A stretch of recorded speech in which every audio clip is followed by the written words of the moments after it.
Hey guys, welcome to Nerdarchy for Nerds by Nerds. I'm Ted, and today I'm hanging out with Nathan Nerdark. Eric is Dave. And today we're talking about war. What is it good for?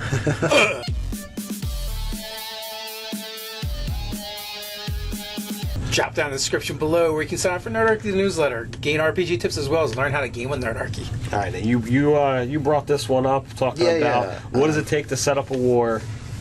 All right, so I think there's several different things that you can do to set up a war. You need money, soldiers, catapults, ballistas, battering rams. Well, we're talking about a campaign setting the stage for that eventuality. Because, you know, as individuals, a lot of people don't just want to go off into a distant land and fight people. It's not on their list of things to do, especially not the peasantry. So here's the thing, right? Like, you can really foreshadow this in a game before the war breaks out, like with political intrigue and, like, you know, tariffs are starting to go up, certain things can't be gotten anymore, you know, skirmishes, hostilities with the neighbors, terrible things that this supposed enemy has done. You know, like, because you're talking about setting up the backdrop for a war, right? Yeah. And if you want to go if you want to start it and have it, like, kind of culminate throughout your game and build up, like, you can do it subtly over the first several adventures in the kingdom and have, like, this different news spread and throw it out there as something like maybe the players can't do anything about it right now. Like, the price of grain and wheat has gone up. Yeah, you might just mention in passing, or, you know, a certain import isn't able to be gotten anymore for whatever reason. For weapons. Like, this could be like tavern rumors, you know, that people are griping about and bitching about just in the background to add a little more flavor. For sessions at a time this could go. It depends on how much of the war you want to be, like, the main part of your adventure. Maybe certain people are starting to be discriminated against. You know, some rabble rousing. You know, if either from specific religions or from other kingdoms or whatever. Like, hey, merchant, I don't like your accent. I'm not buying anything from you. You're from such and such XYZ place. You could start having people, you know, doing speeches in the streets, talking about, you know, one thing or another. Well, yeah, it could be anything, like how the Trinobites are coming here and you know, they're taking all the day labor jobs and, you know, whatever your neighboring kingdom is. Right. Yeah. Now, with all the things you brought up, who did this and did they do it on purpose? So with the tariffs, that's kind of the ruling class, the government sets a tariff. So they do it for a particular reason. So if they do it on all food going out, well, maybe the other kingdom had a blight or something, so they're trying to buy grain. Well, I don't want my kingdom's grain price to skyrocket to the point because all these merchants from outside the kingdom are buying it. So if they're going to take it away, I want them to pay for it, like, heavily. Right, or either that, or maybe they're really just what's the word I'm looking for? They see the opportunity to kind of price gouge. Yeah, now that's some people might think that, but in the end, strategically, that's what that's going to do is have less food go out because the other side only has so much wealth that they can spend on food. Right. So that keeps your prices slightly inflated, while the people that control the tariff are the ones making the money, basically. Because they know food's going to go out of the kingdom, but how much is going to be based on how high that tariff is. So there's some of the things that could be like foreshadowing what's going on and how there's going to be a war, you know, and you're coming up in the game. So in addition to that, we should talk about, like, causes. All right, so causes, it could be simply that, you know, the two kingdoms have always kind of had an unsettling kind of peace. There's, like, border skirmishes, and there's other things that go on. Resources dispute, land disputes. You know, like, they've got the iron and we've got the wheat fields. And we're fishing rights. Yeah. And don't forget about the age-old misunderstanding. Yeah, that's always a good one. Well, that's a good way to start. Could be religious ideologies. You know, that's always a good one as well. You know, all these things, and then so like you come up with this root cause, right? The crux of the matter, and then from there you have all these outlying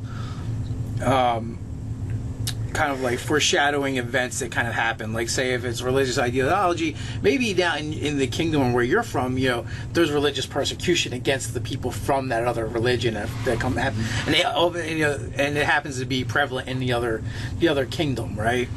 So they're dealing with this, and there's tariffs going on. Those people are being harassed and discriminated against.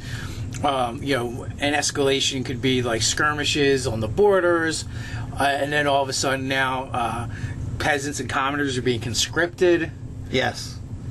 Yeah. Maybe the adventurers your adventurers get a couple of jobs or missions from the kingdom, or someone tries to forcibly conscript them and they don't want to have it.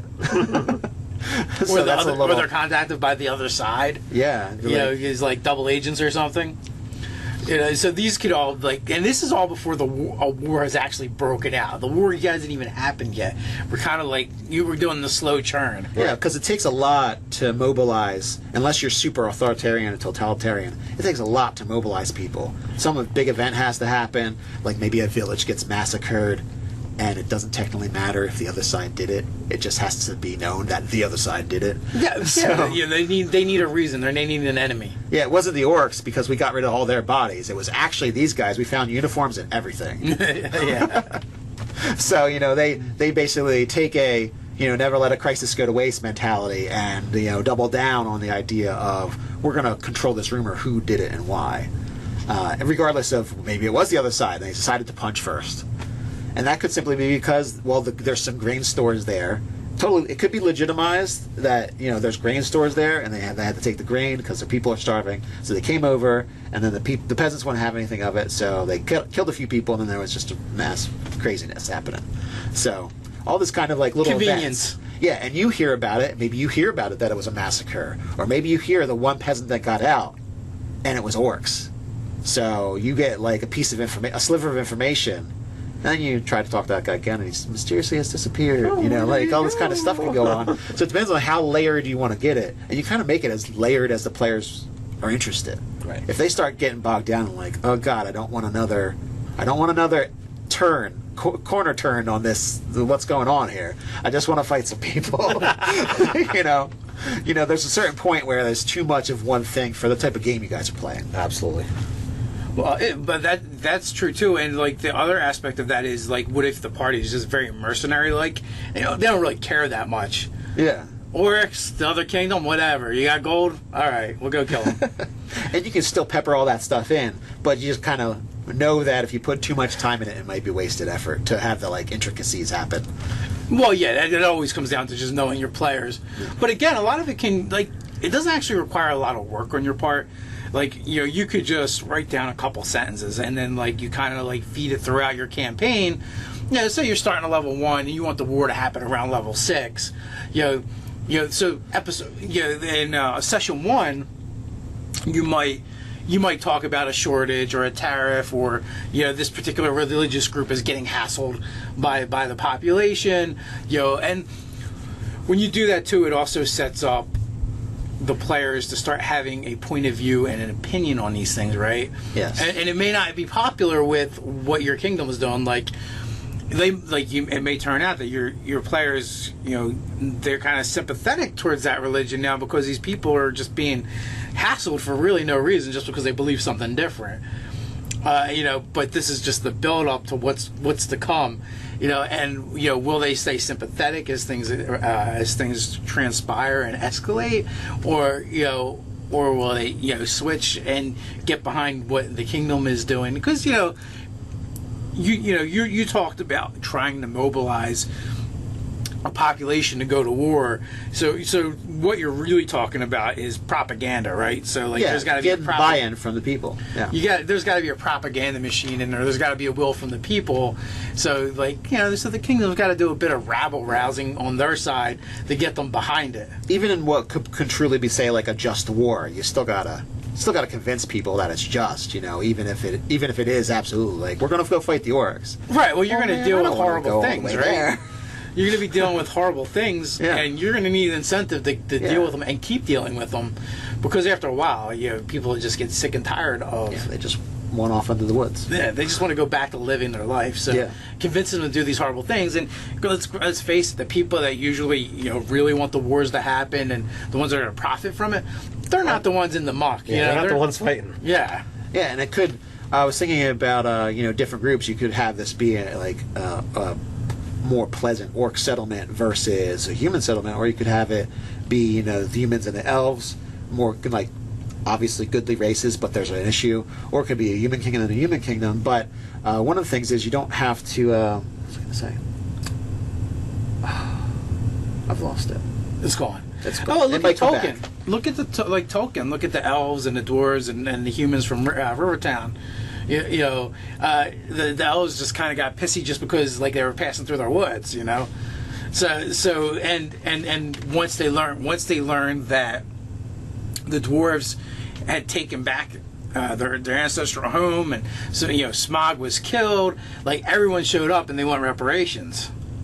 Which basically sparked. We all had to another deal war. with this dragon problem. Yeah. So we should all get something out of it. Oh, what I was going to say.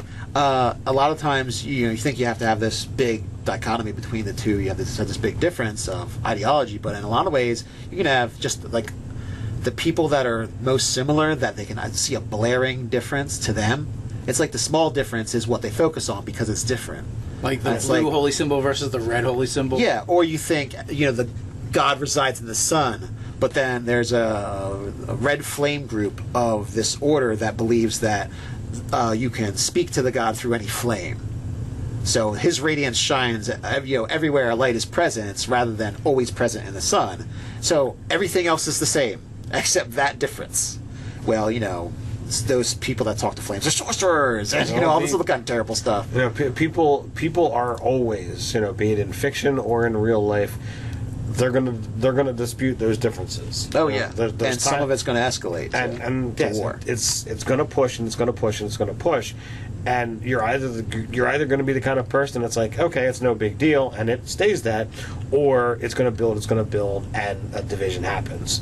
And in a situation where these individuals or these groups are in a position to be able to cause a war can happen. Or or the idea that all it takes is the right people in the right position to exploit those little minor differences that would be nothing otherwise, but because they need for their own reasons, they need to push war. They're looking to get something out of it. Yeah, they can use that to galvanize the population and be like, they're devil worshippers because clearly they're talking to fire. Yeah, or they burn people, which might never have happened. Yes. People tell lies all the time. Yeah. So they burn people and divine the future from the screams and fire or whatever. So make it sound really terrible. So very terrible. How would you make it sound terrible in the comments below? Let us know how war affects your games, how you've used it in the past. While you're at it, like, share, and subscribe. You can support us over on Patreon. You can also check out funny memes and other things at Facebook. So until next time, stay nerdy.